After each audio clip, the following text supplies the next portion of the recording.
I have just gotten back from the Lego store, and let me tell you, coming home with a fresh Lego set is one of the best feelings ever, and in this case it is the Ford Bronco set. It's by many considered to be the best set of 2025, which I can honestly understand, and consider that on the back here it literally says it's the GOAT. Well, I'm pretty excited for this. Now let's open the box and see what's inside. That's a compact package. This is what is inside the box. We have the instruction manual, nothing too special to see here. As usual, there is no intro section because this is not an 18 plus set, which is unfortunate, but oh well, it's the rules of LEGO.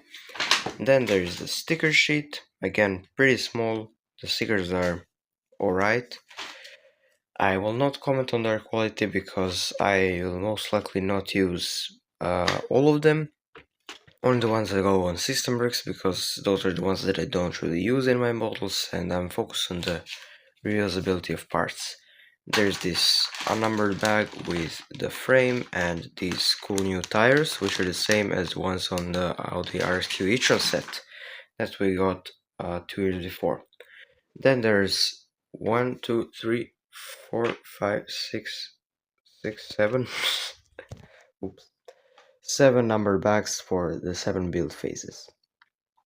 Let's start building, and I will see you at the end of phase 1. You know what would be really cool?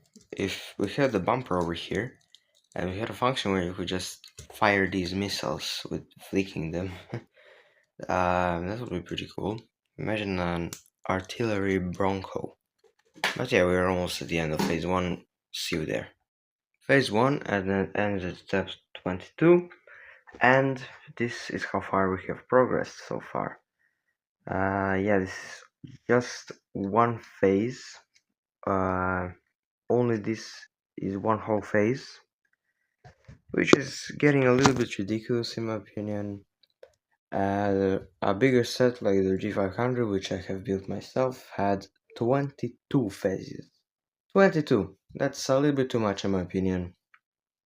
Or maybe that's just because we are used to getting phases that are a pretty significant portion of the build, like I don't know, like in the Zetros, one phase was the entire central frame, the first phase. That was what the first phase was. And here the first phase is just a bumper and an engine.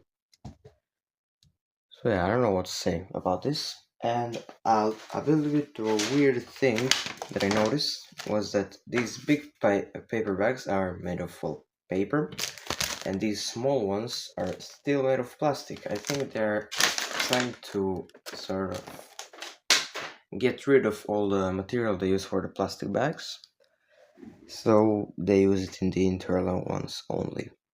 Also, these are all the spare parts we have left from this phase. There was also another one, but I accidentally knocked it into a bit of no return. And that's it for the first phase. See you in the second one. And this is pretty much the reason that I got the entire set. These very short little wishbones and suspension links. Very useful part. The 50th step, and I'm already at the end of the phase 2. Now the build is a little bit more complete. Most of the chassis is already done, the front and middle part. And let's just take a moment and appreciate how dense the front is. And the rear is, that is the middle is mostly empty. But the front is very dense, and I respect that. Speaking of the spare parts, not much to see here, but bonus points for this traction thing that showed up over here for whatever reason. I'm not gonna complain, but why are they orange? Why couldn't they make it a more practical color, even though you can't really use two of them for anything unless it's a mechanism of some sort? I don't know. And we have the base of the steering. Actually, never mind, that's the base of the engine. But this is the base of the steering, and The knob itself, that is the gear itself, turns very little, but the steering actually has a fine turning angle. See this? That's pretty good. And that's it for the second phase. See you in the third one. Another weird thing that I just noticed. You remember when I told you that these internal bags were plastic in the previous two bags? Well, now they're paper. Why, Lego? Just why? I don't know. Let's just build. This is the end of phase 3. The entire chassis is complete. And we end at the step 78. And here is how the model looks so far. It has everything basically set up already in terms of mechanisms. There is the drivetrain, rear-wheel drive unfortunately. There is no four-wheel drive, which I understand it would have been very difficult to make it, and if we needed to have a front differential it would be outright impossible, although without front differential it is theoretically possible.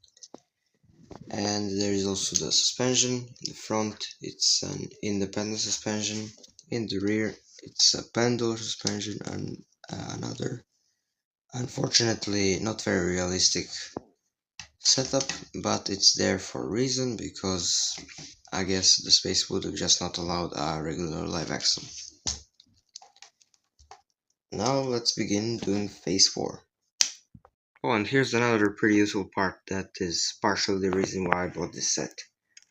It is these flat wheel arches, whereas the old ones are curved. But these have a little bit of a stupid design flaw, because they have this angle here, which is pretty hard to fill, because as to my knowledge, no Lego part fits in that gap, and not even on the set did they manage to fill the gap. So why does it have this gap? Just why? I don't understand. It would have been so easy to just make a flat wheel arch. Oh well. Yeah. That's a stupid design from the Lego part design whatever team. Now let's get to phase 4. This is the end of phase 4. As you can see, the front bodywork has been completely built. There's opening hood. And speaking of the opening hood, the mechanism is a little bit weird, because it is double hinged, which means that there is an additional hinge here, which makes closing it a little bit weird, but you can see here, a little bit weird, but that's probably for a reason, because you see these studs here, that means that some sort of tiles are probably going to be on top, and that means that this will be taller than this beam over here, which means that if we were to just tilt the hood normally, the tiles would not fit. So what we need to do is, with those tiles, would be to just sort of do this. That's a very bad demonstration, but you get what I mean. Phase 4 ends at the step 111, and that's it for phase 4. Now see you at the end of phase 5. This is the end of phase 5, and at the moment it kind of looks like one of those roofless and doorless Jeep Wranglers. I'm not sure if you can do that with a Bronco. If you do know, let me know in the comments. And the phase 5 ends at step 143. So that's what the build looks like so far. We have installed all the arches. We have these new cool outline things for the wheel arch. And here will be the spare tire, and that spare tire actually operates the steering system. And yeah, that's basically it in terms of progress so far. I don't know what to say. I have no more to say. Now see you in phase 6.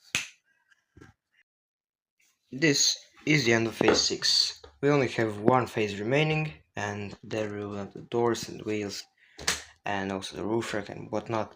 But here we have the roof, the windshield, the spare tire which operates the steering, as I have mentioned before, and not much else. And the previous phase, the 6th phase, ended at 182, set 182. So now we're going to be doing the final phase of construction. Bye. All 7 phases are completed now. The set is finished, and just, I mean, look at this beauty. It's beautiful. So handsome. In the end, the model was a very big success.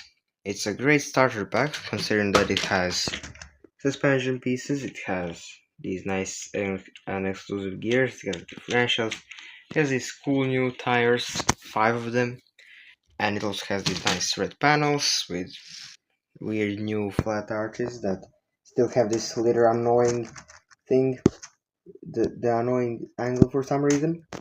Still not sure why they did it. But anyway, the set itself is very nice. I would definitely recommend it to anybody who wants to have a good starter set without spending too much money.